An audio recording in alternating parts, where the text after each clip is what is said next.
embattled Congressman Matt Gaetz. Matt Gaetz was one of the very few members in the entire Congress who bothered to stand up against permanent Washington on behalf of his constituents. Matt Gaetz right now, he's a problem for the Democratic Party, and he can cause a lot of hiccups in passing of laws. So we're going to keep running those stories to keep hurting him. If you stand for the flag and kneel in prayer, if you want to build America up and not burn her to the ground, then welcome, my fellow patriots. You are in the right place. This is the movement for you.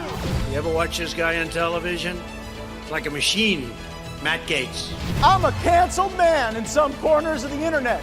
Many days I'm a marked man in Congress, a wanted man by the deep state. They aren't really coming for me. They're coming for you. I'm just in the way.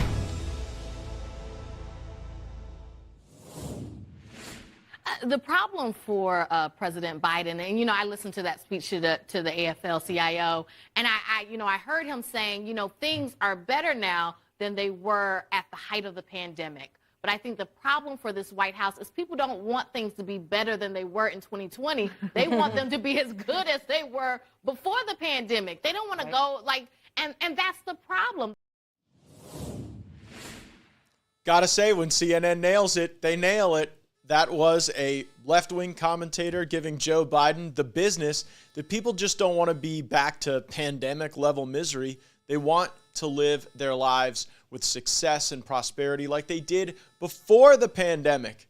The Trump years, she might as well have just said it. The Trump years brought us more joy, brought us an America First agenda. Joe Biden doesn't get it. He is going around the country right now trying to, I guess, ignite some sense of a domestic agenda, but all we have is wokeness. Now, right now, the United States House of Representatives is preparing to vote on a woke finance bill.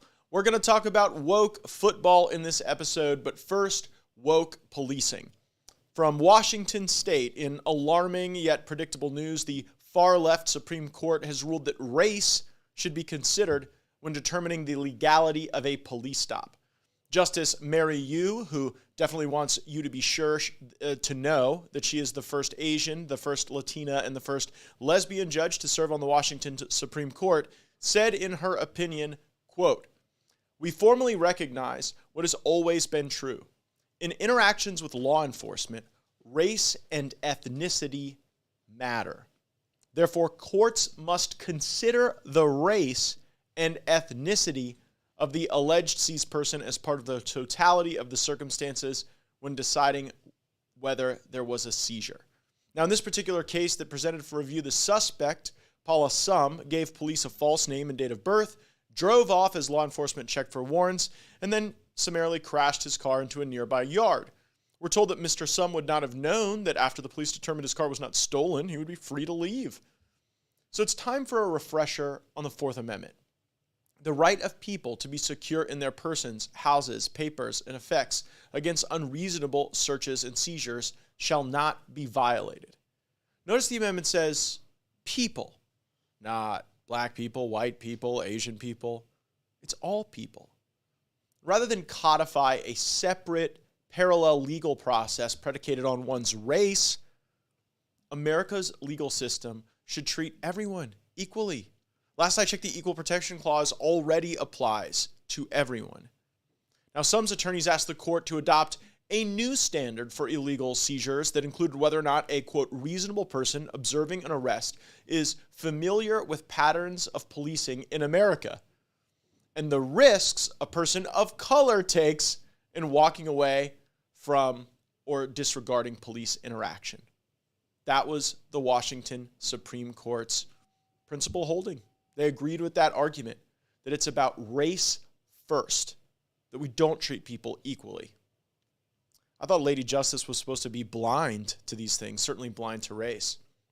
I think it's safe to say that any notion of like an activist leftist judge is entirely proven by this decision because it certainly wasn't fact-based. I will, as a member of the Judiciary Committee, always stand up for race-neutral laws and the application of our law totally disregarding the color of your skin or where you come from. In America, people deserve to be treated equally, and it's crazy that the Supreme Court of Washington State thinks otherwise. But wokeness is not just in policing, it is also in football. As I promised, Yahoo Sports has reported that Ron Rivera, coach of the Washington Redskins, or whatever they're choosing to call themselves these days, he just fined their defensive coordinator, Jack Del Rio, $100,000 fine for comments Del Rio made comparing the January 6th protest to the George Floyd riots in the summer of 2020. Here's what he had to say. Let's get right down to it. What did I ask? A simple question. Why are we not looking into those things? If we're going to talk about it, why are we not looking into those things?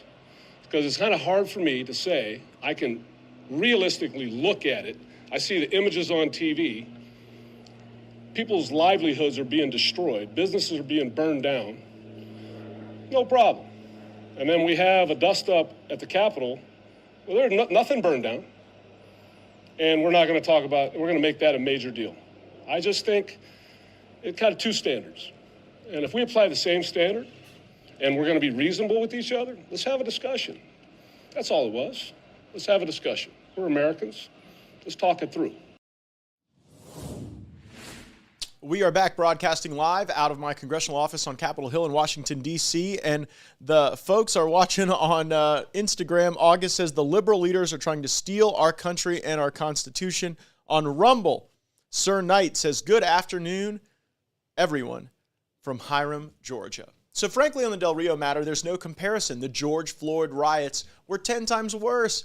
Businesses were destroyed. People were murdered. Cities were on fire. There was complete anarchy compared to what happened at the Capitol. What Coach Jack Del Rio said wasn't a distraction. The media and the Washington head coach made it one. Maybe Ron Rivera should be more worried about winning games than what his defensive coordinator is talking about relative to politics. When's the last time the Washington team was even successful in the playoffs in the NFC? I can't even think of the last time.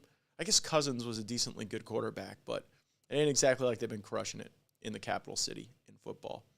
Coach Del Rio's comments were perfectly respectful, and he was within his rights as an American to speak his mind. You don't surrender the Constitution because you go work for the NFL, especially when they're choosing wokeness.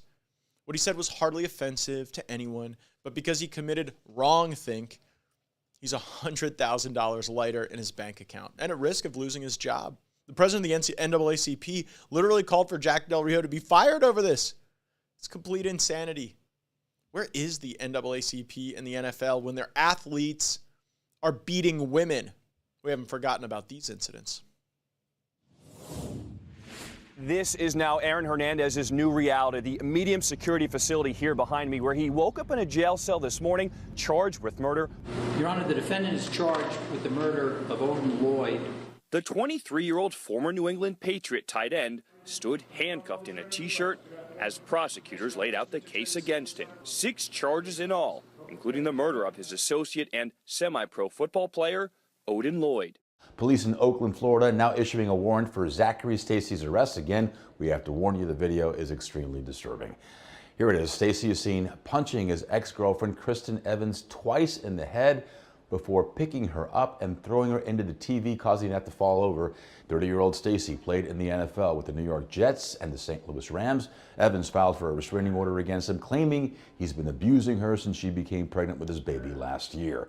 TMZ Sports obtained the video that reveals everything that happened between Ray Rice and then-fiancée Janae Palmer at an Atlantic City casino back in February. So what happened is the two of them were clearly arguing outside the elevator. They walk inside the elevator. And immediately, Rice slaps her. She moves towards him, and he hits her hard. Knocking her into the side of the elevator, she cracks her head on the handrail, goes out cold, she's on the floor. NFL Commissioner Roger Goodell did suspend Rice for 2 games. The punishment was preposterously low, which the NFL has come out and admitted that it was way too low. So maybe an organization that continues to produce alums of that organization that are serial killers and wife beaters and people who would harm pregnant women should be focused on things other than the political free expression of a defensive coordinator on the Washington team. The left and their cronies are just sending the message that if you speak up, if you question the narrative, that they will ruin you. But we know most Americans feel the exact same way as Jack Del Rio. Matter of fact, some on our live stream are saying he should sue the NFL. That's David on Facebook. And you see, that's what scares them. Free thought, freedom of expression. They lash out, grasping to control over the discourse because their power structure has never been weaker. We are getting to them. We are winning.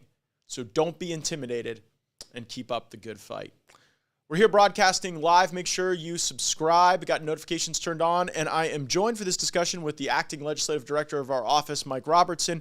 Mike, there's a vote just about to happen right now on the floor of the Congress regarding woke finance. We go from woke NFL, woke policing, woke finance. You are very much an expert on how the American economy works. So share with our viewers and listeners what the Democrats think will solve inflation in Congress today. Well, first of all, Matt, we need to think about where are the Democrats' priorities and where are the Federal Reserve's priorities.